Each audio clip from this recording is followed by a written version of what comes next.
Welcome to This Explainer. Today, we're unpacking an absolute juggernaut of a show, the historical crime drama Peaky Blinders. Created by Stephen Knight, this wasn't just a hit. It built a massive, multifaceted cultural empire over its 36-episode run. We're going to look at exactly how a story set in the smoky, industrial streets of post-World War England somehow transformed into a worldwide phenomenon. We'll dig into the real history, the heated controversies, and the astonishing franchise it spawned. So let's dive right in with a pretty wild question. How exactly does a 1919 Birmingham street gang end up conquering the 21st century globe? When the show first premiered back in September 2013 on BBC Two, it was this gritty, heavily localized story about a family of mixed Irish traveler and Romani origins. Yet, by the time the TV series wrapped up in 2022, it had literally influenced global fashion, changed baby name trends, and even popped up in modern geopolitical headlines. But hey, before we get to the world domination part, we've got to start with the actual facts. The fictionalized drama is grounded, loosely, in reality. The real Peaky Blinders were an urban youth gang active in Birmingham from the 1880s right up to the 1920s. Stephen Knight basically took this fascinating little historical footnote and used it as the launchpad to build the highly fictionalized, brilliant, and cunning crime boss Tommy Shelby and his entire family. Section 1. The Peaky Blinders story, from local bookies to global power. It's honestly brilliant how the scope of this show expands across its 6 series. We start small in 1919, right? Local turf wars, taking over betting pitches from a rival named Billy Kimber, all while trying to dodge Major Chester Campbell, a ruthless detective sent in by Winston Churchill. But, they don't stay local for long. By Series 3 in 1924, they're expanding internationally, crossing paths with anti-communist groups and actual Russian royalty. Fast forward to 1929, Black Tuesday hits, and Tommy actually gets elected as a member of parliament, using communist leader Jesse Eden for political intel.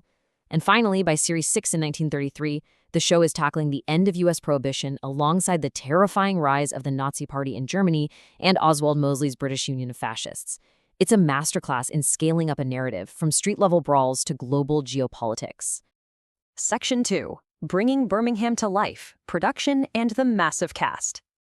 Bringing that incredibly gritty world to the screen took some serious work, including funding from Screen Yorkshire, which meant much of the show was filmed in these highly immersive Yorkshire locations like the Black Country Living Museum. But let's be real, a show is only as good as its characters, and this ensemble? Just spectacular. You've got Cillian Murphy delivering a totally career-defining performance as the brooding Tommy Shelby. Alongside him was the late, truly incredible Helen McCrory as Polly Gray, the fierce family treasurer. Paul Anderson gave us the beautifully volatile Arthur Shelby. And then they throw in these massive guest stars who steal every scene they're in. Tom Hardy as the Camden Town gang leader Alfie Solomons, Anya Taylor-Joy as the ambitious Gina Gray, and Sam Neill as Major Campbell. It's that depth of talent that makes the whole thing so captivating. And man, did that production value pay off. To put this in perspective, Series 1 kicked off on BBC Two with a very respectable 2.38 million average UK viewers, but as word of mouth spread like wildfire, that audience absolutely exploded. By Series 5, the show made the massive leap to the flagship BBC One channel, pulling in an incredible 5.87 million average viewers, and it held strong right through to the end. It totally transformed from a niche period piece into a mainstream powerhouse, which was definitely supercharged when Netflix scooped up the global rights and blasted it out to the rest of the world. Section 3. Acclaim and historical accuracy, cinematic praise versus real-world critiques. So there's a really interesting duality with how this show was received. On the cinematic side, people absolutely loved it.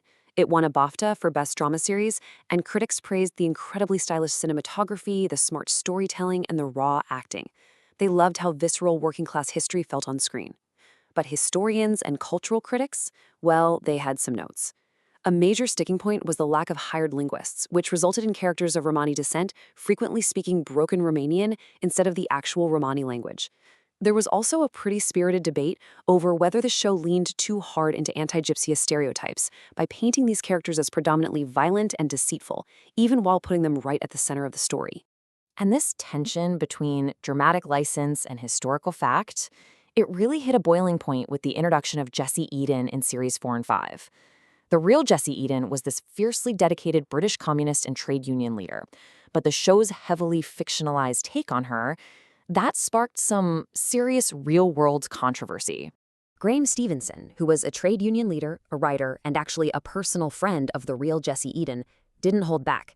He said, and I quote, "Nor can I see any young woman during the 1920s gratuitously going into a gent's toilets. The social values of the program are ahistorical." Stevenson was super disappointed that the show's creators focused so much on a dramatized romance with Tommy Shelby rather than highlighting Eden's actual legacy as a mass leader. Neutrally speaking, it's the classic TV dilemma. Creators bending history for the sake of dramatic narrative and centering their anti-hero versus historians feeling like a legitimate working-class hero was sidelined for pure entertainment. Section 4. A lasting cultural impact shaping the 21st century. Now this is where it gets crazy. According to the UK's Office for National Statistics, in 2018, the name Arthur surged right into the top 10 boys' names. The last time Arthur was anywhere near that popular, the 1920s, literally the exact era the show is set in. The ONS directly tied this massive surge to the popularity of Arthur Shelby Jr.